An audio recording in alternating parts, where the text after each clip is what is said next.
በስመ አብ ወወልድ ወመንፈስ ቅዱስ አሐዱ አምላክ አሜን።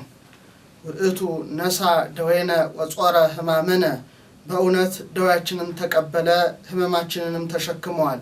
ትንቢተ ኢሳይያስ ምዕራፍ 53 ቁጥር 4። እንደ እግዚአብሔር ቸርነትና እንደ እግዚአብሔር ቅዱስ ፈቃድ ዛሬ የምንማማረው ጌታችን አምላካችን መድኃኒታችን ኢየሱስ ክርስቶስ ስለተቀበላቸው 13ቱ ሕማማተ መስቀል ወይም የመስቀል መከራዎች ብለን ስለምናስባቸው ሕማማት ይሆናል። የክብር ባለቤት ጌታችን አምላካችን መድኃኒታችን ኢየሱስ ክርስቶስ 18 ሰዓት ከሌሊቱ 9 ሰዓት ከቀኑ 9 ሰዓት በድምሩ 18 ሰዓት መከራን ተቀብሎ ቅድስት ነፍሱን ከስጋው ለይቷልና በእነዚህ 18ቱ ሰዓታት ውስጥ የተቀበላቸውን 13ቱን ሕማማተ መስቀል ረድኤተ እግዚአብሔርን አጋዥ አድርገን እንማራለን።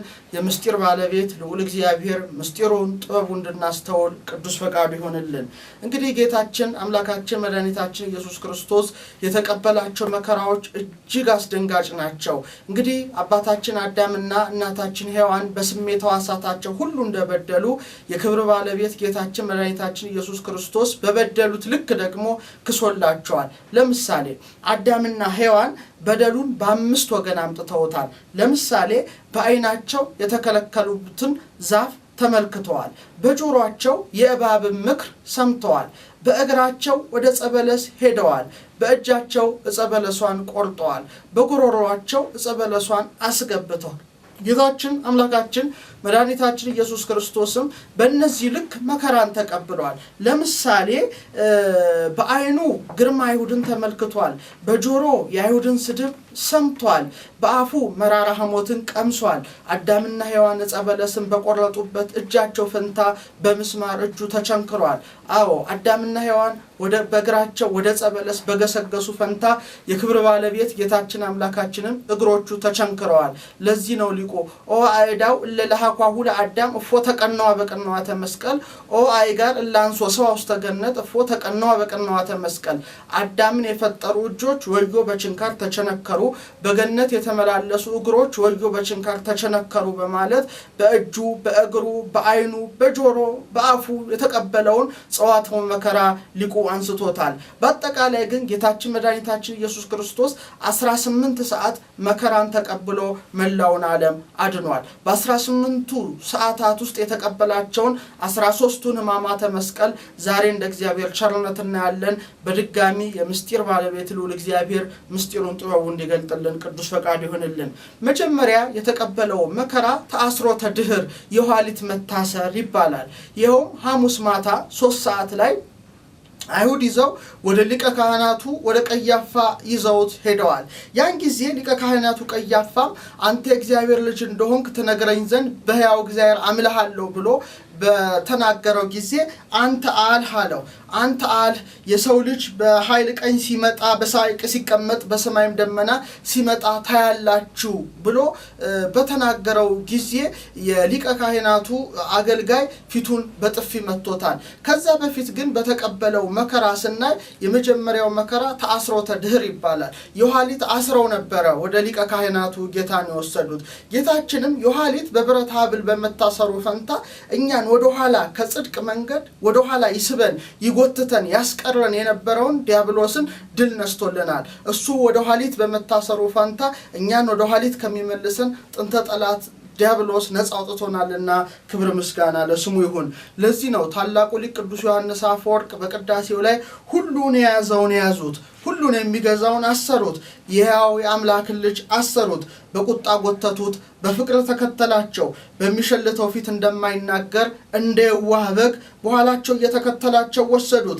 ሊቃነ መላእክት በመፍራትና በመንቀጥቀጥ ከፊቱ የሚቆሙለትን በአደባባይ አቆሙት። ኃጢአትን ይቅር የሚለውን ኃጣ አሉት፣ በመኳንንት በሚፈርደው በእርሱ ፈረዱበት ይላል። ስለዚህ የመጀመሪያው መከራ ታስሮ ወደ ሊቀ ካህናቱ መቅረብ ነበረ። ከዛ ቀጥሎ ነው እንግዲህ ሁለተኛው መከራ የሚቀጥለው። ያውም ሁለተኛው መከራ ተጸፎ መልታየት ፊቱን በጥፊ መመታቱ ነው። ይኸውም ሊቀ ካህናቱ አንተ የእግዚአብሔር ልጅ ነህ ባለው ጊዜ አንተ አልህ ባለው ጊዜ አንዱ በድፍረት ተነስቶ የጌታን ፊት በጥፊ መቶታል። ጌታችንም በዮሐንስ ወንጌል ምዕራፍ 18 ቁጥር 22 ላይ ወእመሰ ሰናይ ነበብኩ ለምን ትንከተዘብጠኒ በጎ ነገር ብናገር ለምን ትመታኛለህ ብሎ እንደጠየቀው ወንጌላዊው ዮሐንስ በዮሐንስ ወንጌል ምዕራፍ 18 ቁጥር 22 ላይ ጽፎልናል። በጥፊ የመታው ሰው 38 ዓመት ሙሉ በደዌ ዳኛ ባልጋ ቁራኛ በቤተ ሳይዳ በመጠመቂያው ተኝቶ የነበረው መጻጉዕ የተባለ በሽተኛ ነበረ። አባቶች ይህን ይዘው ውለታ በጥፊ ይላሉ። እንግዲህ አልጋህን ተሸክመ ሂድ ባለው ፈንታ ጌታን ለመምታት እጆቹን ዘርግቷል። እንግዲህ አባቶቻችን ሊቃውንት ይህን ሲተረጉሙት ጌታችን በጥፊ በመመታቱ አዳምና ሔዋንን የልባቸውን ፊት እየደበደበ ሲኦል ያወርዳቸው የነበረውን ዲያብሎስን ድል ነስቶታል። እሱ በጥፊ ተመቶ እኛን ልባችንን የሚመታንን ዲያብሎስን ጥንተ ጠላታችንን ድል ነስቷልና ክብር ምስጋና ለስሙ ይሁን። ለዚህ ነው ታላቁ ሊቅ ቅዱስ ዮሐንስ አፈወርቅ በቅዳሴው ላይ ምን ይላል? ኪሩቤል አለ በእሳት ክንፍ ተሸፍነው በፊቱ የሚሰወሩለት እርሱን ክፉ ባሪያ እጁን አጽንቶ ፊቱን ጸፋው ይላል። ይሄ እንግዲህ በቤተ ክርስቲያናችን ትምህርት ተጸፎ መልታሂት ይባላል። ከዛ በኋላ ፊቱን በሻሽ ሸፍነው መኑቱ ክርስቶስ የመታ ማን ነው? በጥፊ የመታ ማን ነው? እያሉ ዘብተውበታል። የክብር ባለቤት መድኃኔዓለም ክርስቶስም ሁለተኛው የተቀበለው መከራ ተጸፎ መልታሂት ነው። እሱ ፊቱን በጥፊ እየተመታ እኛን ልባችንን እየደበደበ ወደ ሲኦል የሚጥለንን ጥንተ ጠላት እባቡን ሰይጣንን ድል ነስቶልናል። ሶስተኛው መከራ ወሪቀ ምራቅ ይባላል። ይህም አይሁድ ሞት ይገባዋል ብለው ምራቃቸውን ተፍተውበታል። የአይሁድን ምራቅና የሱን ምራቅ እስቲ አነጻጽረን እንነጋገር። በዮሐንስ ወንጌል ምዕራፍ 9 ላይ አንድ ግንባር ብቻ ያለው ሰው ቁጭ ብሎ ሲለምን ሐዋርያት አይተው ይህ ሰው ግንባር ኖሮት አይን ግን የሌለው በምንድን ነው? ኃጢአት ሰርቶ ነው እሱ ነው ወይስ ቤተሰቦቹ በደለው ሲሉ እሱም ቤተሰቡም አልበደለም የእግዚአብሔር ክብር በሱ ይገለጽ ዘንድ ነው ካለ በኋላ ምራቁን መሬት ላይ እንትፍ ብሎ ጭቃ ሰራ። ከዚህ በኋላ ብልህ ንድፍ ነዳፊ ዲዛይን እንደሚያወጣ የአይን ቅርጽ ቀረጸበት። ከዚህ በኋላ በሰሊሆም ተጠምቀና ባለው ጊዜ አበቦች ከእንቡጣቸው እንደሚፈነዱ አይኑ እያየ ተመለሰ ይላል። በሳይንሱ ትምህርት ትራኮማ የሚባል በሽታ በአፈር የሚነሳ ህመም ነው፣ በጭቃ የሚነሳ ህመም ነው። ገሌና ገሌ አይንና አፈር ናቸው ከተባለ ጠላቶች ናቸው፣ ተቃራኒዎች ናቸው። ወይም አንዱን ሰው አይንህን ላፈር ካለው ሁለተኛ አለህ ማለቱ ነው። እንግዲህ ጭቃ አይንን ያጠፋል እንጂ አይንን አያበራም። እሱ ግን አይንን በሚያጠፋ በጭቃ አይንና ብርቷልና ቅዱስ ያሬድ ምን ይላል? በጾመ ድጓው ላይ እንኩሉ ዘያብ ይነግር ዘገብረ ከሁሉም የሚበልጠውን ያደረገውን ልንገራችሁ ጽቡር ያውል ህያው አይነ ጭቃ አይንን ያጠፋል እንጂ አይንን አያበራም። እሱ ግን አይንን በሚያጠፋ በጭቃ አይንን ፈጠረ በምራቁ ጭቃን ሰርቶ ይላል። እንግዲህ እሱ በምራቁ ጭቃን ሰርቶ አይንን የፈጠረውን አምላክ አይሁድ ግን ክፉ ምራቃቸውን ተፍተውበታል። ምራቃቸውን እንደሚተፉበት አስቀድሞ እግዚአብሔር አምላክ በራሱ በኢሳይያስ አድሮ በምዕራፍ 50 ቁጥር 6 ላይ ምን ይላል? ጀርባዬን ለገራፊዎች ጉንጬንም ለጠጉር ነጮች ሰጠው ፊቴንም ከውርደትና ከትፋት አልመለስኩም ያለው ትንቢቱ ሊደርስ ሊፈጸም በማቴዎስ ወንጌል ምዕራፍ 26 ቁጥር 67 ላይ እንደምናነበው ምራቃቸውን ተፍተውበታል። እንግዲህ ጌታችን ላዩ ላይ ምራቅ ሲተፋበት ካሳ ክሶልናል። ይኸውም ዲያብሎስ በአዳምና በሔዋን በልቡናቸው ፊት ላይ የክፋት ምክሩን እየተፋ ሲኦል አውርዷቸው ነበርና የኔና የናንተ ጌታ መድኃኔዓለም ተተፍቶበት ከዲያብሎስ የክፋት ምራቅ ነፃ አውጥቶናልና ይህንን የምናስብበት ሳምንት ላይ ነን። እንግዲህ ቅዱስ ሄሬኔዎስ የተባለ ሊቅ ምን ይላል? በፊቱ ላይ እንትፍ እንዳሉበት በጥፊም እንደመቱት እርሱ ግን እፍ ብሎ መንፈስ ቅዱስን በደቀ መዛሙርቱ አሳደረባቸው ይላል። በአዳም ላይ እፍ ብሎ የሕይወት እስትንፋስን የዘራለትን አምላክ እነሱ ግን የክፋት ምራቃቸውን ፊቱ ላይ ተፍተውበታል። እሱ ተተፍቶበት እኔና እናንተን ከዲያብሎስ የክፋት ምራቅ ትፋት ነፃ አውጥቶናልና ይሄን ነገር በአጽንኦት ማሰብ ይገባናል። አራተኛው የተቀበለው መከራ ተኮሮሪስ ወይም ተኮሮተሪስ ይባላል። ራሱን በዘንግ ተደብድቧል። ይኸውም በማቴዎስ ወንጌል ምዕራፍ 26 ቁጥር 68 ላይ ምን ይላል? ራሱን በዘንግ መቱት ይላል። እንግዲህ ራሱን በዘንግ እንደሚመታ ጌታ ከመወለዱ ከ500 ዓመት አስቀድሞ ኢሳይያስ በምዕራፍ 1 ቁጥር 5 ላይ ራስ ሁሉ ለሕመም ሆኗል በማለት የሕይወት ራስ ኢየሱስ ክርስቶስ በራሱን በዘንግ እንደሚመታ አስቀድሞ ተናግሯልና ያ ሊደርስ ሊፈጸም አይሁድ ራሱን በዘንግ ደብድበውታል። እንግዲህ ጌታችን ለምን ራሱን በዘንግ ተደበደበ? ለጊዜው እነሱ መከራ ለማጽናት ያደረጉት ነው። ፍጻሜው ግን ለካሳ ነው። ምክንያቱም ዲያብሎስ የአዳምን የልቡናውን ራስ በክፋት የምክር በትሩ እየመታ ሲኦል አውርዶት ነበርና የክብር ባለቤት ጌታችን ራሱን ተመቶ የዲያብሎስን ራስ ቀጥቅጦታል። ለዚህ ነው ሊቃውንት ምን አሉ? ራሱን በዘንግ በመመታቱ የታላቁን ቀይ ዘንዶ 7 ራሶች 10 ቀንዶች አጠፋልን ብለዋል። እሱ ራሱን ሲመታ አንተ ቀጥቀጥ ከአርስቲው ለከይሲ እንዳለ ቅዱስ ዳዊት የእባቡን ራስ ቀጠቀጠልን። እርሱ ራሱ ባይመታ ኖሮ ዛሬ ዲያብሎስ አንገቱን ራሱን ከፍ ከፍ ያደርግ ነበረ። ያን ጊዜ ግን ላያዳግም የክብር ባለቤት ኢየሱስ ክርስቶስ ራሱን ተመቶ የጥንተ ጠላት የሰይጣንን ራስ ቀጥቅጦ አጥፍቶልናልና ይሄ 4ኛው የተቀበለው መከራ ነው። 5ኛው የተቀበለው መከራ ተቀስፎ ዘባን ይባላል። ጀርባውን ተገርፏል። ይሄም የማቴዎስ ወንጌል ምዕራፍ 27 ቁጥር 26 የዮሐንስ ወንጌል ምዕራፍ 19 ቁጥር 1 ላይ እንደምናነበው 3 ሰዓት ላይ ተገርፏል። ይሄን ታላቅ ጸዋቶ መከራ ተቀብሏል። እንግዲህ ባይሁን ልማድ የሚሰቀል አይገረፍም፣ የሚገረፍ አይሰቀልም ነበር። እሱን ግን የግፍ ድርብ እጥፍ ድርብ ነው ያደረጉበት እና ሰቅለውታልም ገርፈውታልም። እንግዲህ ጀርባው እንደሚገረፍ ኢሳይያስ አስቀድሞ ከ500 ዓመት በፊት በምዕራፍ 50 ቁጥር 6 ላይ ምን አለ? ጀርባዬን ለግርፋት ጉንጬንም ለጥፊ ፊቴንም ከውርደትና ከጥፋት አልመለስኩም ብሎ ያለው ሊደርስ ሊፈጸም የክብር ባለቤት ጌታችን መድኃኒታችን ኢየሱስ ክርስቶስን ጀርባውን ገርፈውታል። እንግዲህ ጀርባውን ሲገረፍ እንዴት አይነት ግርፋት ነው የሚለውን በደንብ አድርገን ስንመረምር በኦሪት ልማድ አንድ ሰው ከ40 አትርፎ መግረፍ የተከለከለ ነው። እርሱም ግን 39 ጊዜ ከገረፉት በኋላ ቁጥር ተሳሳትን እያሉ እንግዲህ ስጋው አልቆ አጥንቱ እንደ በረዶ ነጭ እስኪሆን ድረስ 6666 ጊዜ ገርፈው እንደ ብራና ወደዛና ወደዚህ ወጥረው በሰቀሉት ጊዜ አጥንቱ ታይቶ የሚቆጠር ሆኗል። እንግዲህ ጌታችን ባይገረፍ ኖሮ ምን ይከሰት ነበረ? አዎ እውነት ነው። ዲያብሎስ አዳምና ሔዋንን የልቡናቸውን ጀርባ በክፋት ምክሩ እየገረፈ ወደ ሲኦል አውርዷቸው ነበርና የክብር ባለቤት ጌታችን መድኃኒታችን ኢየሱስ ክርስቶስ ለዚያ ካሳ ሊሆን 6666 ጊዜ ተገርፏል። ለዚህ ነው ታላቁ አባት ቅዱስ ጴጥሮስ በአንደኛ ጴጥሮስ መልእክቱ ምዕራፍ 2 ቁጥር 25 ላይ በመገረፉ ቁስል ተፈወሳችሁ እንደ በጎች ትቅበዘበዙ ነበርና አሁን ግን ወደ ነፍሳችሁ እረኛና ጠባቂ ተመልሳችኋል አለ። እውነት ነው። በመገረፉ ቁስል ተፈወሳችሁ አለ። እሱ ተገርፎ እኔና እናንተን ቁስላችንን ፈውሶናልና በዚህ በሰሙነ ሕማማት ላይ የጌታን ግርፋቱን እናስባለን። 5ኛው መከራ እንግዲህ አሁን ያየነው ነው። 6ኛው መከራ የሾህ አክሊል እላዩ ላይ ደፍቷል። ይሄውም የዮሐንስ ወንጌል ምዕራፍ 19 ቁጥር 2 ላይ የነገስታት ንጉስ የሕይወት ራስ ኢየሱስ ክርስቶስን ጭፍሮች ከሾህ የተሰራ አክሊልን ጎንጉነው በራሱ ላይ ደፍተውለታል። እንግዲህ ጌታችን ራሱ ላይ የሾህ አክሊል ጎንጉነው አይሁድ ማስቀመጣቸው ራሱን የቻለ ሰፊ ምስጢር አለው። እንደሚታወቀው በኦሪት ዘፍጥረት ምዕራፍ 3 ቁጥር 18 ላይ አዳም የተረገመው እርግማን ነበረ። ምድር እሾህና አሜከላን ታበቅልብሃለች ብሎት ነበረ። እንግዲህ ምድር እሾህና አሜከላ እንድታበቅል በእግዚአብሔር ተረግማ ነበረ። ይህን እርግማን ራሱ እግዚአብሔር ሊሽረው ራሱ ላይ የሾህ አክሊል ደፋ። ሊቃውንት ምን ይሉታል? አጥፋ አለነ መርገመ ሾክ ወአሜከላ ዘበቆለ ውስተ ምድርነ።